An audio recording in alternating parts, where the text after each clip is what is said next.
ताने देने वाला जीजा। कई दामाद तो बेटी जैसे होते हैं, लेकिन कई ऐसे भी होते हैं जो सोचते हैं कि जिस घर की बेटी से उनकी शादी हुई है वो उस घर के मालिक बन गए हैं। ऐसी ही कहानी है रोहन की, जिसकी शादी होती है रिया से। एक दिन रोहन रिया के मायके जाता है। ओहो, कितनी गर्मी लग रही है। ड्राइंग रूम में एसी नहीं लगा है क्या? रिया का भाई ऋत्विक जवाब देता है, नहीं जीजाजी, ड्राइंग रूम बहुत बड़ा है ना, तो कूलर ही अच्छा काम करता है यहाँ। वाह, इंजीनियर बन गए तुम तो।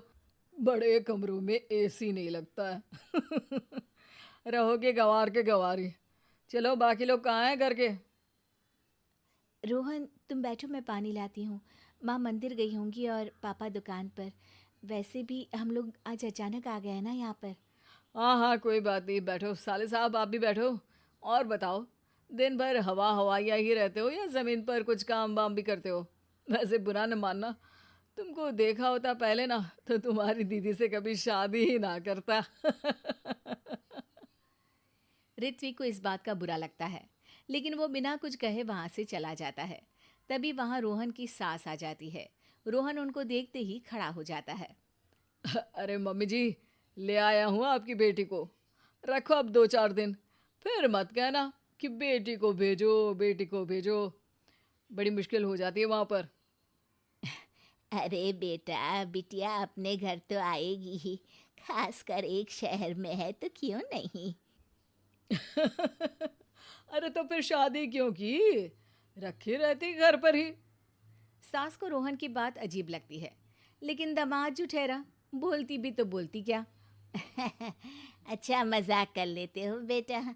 खैर बैठो, मैं चाय नाश्ता लगाती हूँ। अरे ना मम्मी जी ना, चाय नाश्ता वाला दामाद नहीं हूँ मैं। बहुत काम है, चलता हूँ। वैसे भी गर्मी बहुत है आपके घर। ये बोलकर रोहन वहाँ से चला जाता है। रोहन की इस आदत से परेशान तो सभी होते हैं, लेकिन घर का दामाद होने के कारण कोई उसे कुछ नहीं कहता। एक दिन रिया और रोहन एक नया घर लेते हैं, जहाँ गृह प्रवेश की पार्टी होती है। सभी के साथ रिया के मायके वाले भी वहाँ आए होते हैं। अरे ऋत्विक, कैसे हो? कई लोगों के सामने रोहन ऋत्विक यानी कि अपने साले से हालचाल पूछता है। ठीक हूँ मैं जीजाजी, आप सुनाइए। हम सुनाते नहीं, दिखाते हैं। देख रहे हो ना इस आलीशान मकान को? अकेले के दम पर खरीदा है। तुम्हारी तरह नहीं, बाइक उठाई और हो गए हवा हवाई। ऋत्विक को गुस्सा आ जाता है। तभी वहां रिया आ जाती है। रिया भाई की बेइज्जती देखकर सभी के सामने कहती है, मेरा भाई देश की सबसे अच्छी कॉलेज से इंजीनियरिंग कर रहा है। अभी वो छोटा भी है, जब आपकी उम्र तक आएगा तो ज़रूर इससे भी अच्छा करके दिखाएगा। ये बोलकर रिया अपने भाई को लेकर चली जाती है। दिन और साल बीतते जाते हैं, और अब ऐसा दिन आता है जब रोहन की बहन राधिका की शादी होती है, एक बड़े ही संपन्न घर के प्रशांत के साथ। रोहन रिया के माता पिता से कहता है, देखा, मेरी बहन की शादी कितने बड़े घराने में हुई है। प्रशांत एक बड़ा ही सुशील और संस्कारी लड़का है, बिल्कुल मेरे जैसा। आप लोगों को भी ऋत्विक को अच्छे संस्कार देने चाहिए थे। अब देखिए, आप लोगों को कितनी परेशानी है। रिया की माँ क्या कहती है। हाँ आप ठीक कह रहे हैं दामाद जी। तभी वहाँ प्रशांत आ जाता है। अरे रोहन, ये चाबी लो, मेरी कार को जरा साइड में पार्क कर दो। राधिका जिद कर रही थी, भाई भाभी को देखने का मन कर रहा है तो आ गया, वरना छोटे घरों में तो मेरा दम घुटता है। सास के सामने प्रशांत का इस तरीके का व्यवहार रोहन को सक पका देता है। अरे ये क्या, जो रोहन ऑलराउंडर और परफेक्शन से भी ज्यादा परफेक्ट है, उसे कोई और दबा गया। हाँ हाँ, क्यों नहीं, बैठो बैठो। मैं तो खुद रिया से कह रहा था कि घर छोटा है, बड़ा ले लेना चाहिए। अरे नहीं नहीं, तुम जितना कमा रहे हो उतने में तो यही घर मेंटेन कर लो, वही बहुत है। ऐसा ना हो कि बड़ा घर ले लो, खर्चा उठा ना पाओ और आ जाओ हमारे पास पैसे मांगने। वैसे बुरा न मानना, गली भी पतली है और मेरी कार ना थोड़ी ज़्यादा लंबी है। जाओ जल्दी से लगा कर आओ। रोहन मरता क्या न करता, चला जाता है। रिया की माँ को ये देखकर अच्छा तो नहीं लगता, लेकिन फिर वे भी सोचती हैं कि रोहन के सामने कोई तो सवा सिर आया। थोड़ी देर बाद ऋत्विक भी वहाँ आ जाता है। चलो माँ, अब चलते हैं, मेरा काम हो गया। हाँ बेटा, लेकिन अभी थोड़ी देर के लिए राधिका भी आई है, सोच रही हूँ उससे मिल लूँ। तभी बाहर से रोहन भी आ जाता है। अब रोहन, ऋत्विक और प्रशांत एक जगह होते हैं जहाँ प्रशांत ऋत्विक से बात करता है। अरे तुम रिया भाभी के भाई हो ना? कपड़े तो बहुत अच्छे लग रहे हैं तुम्हारे।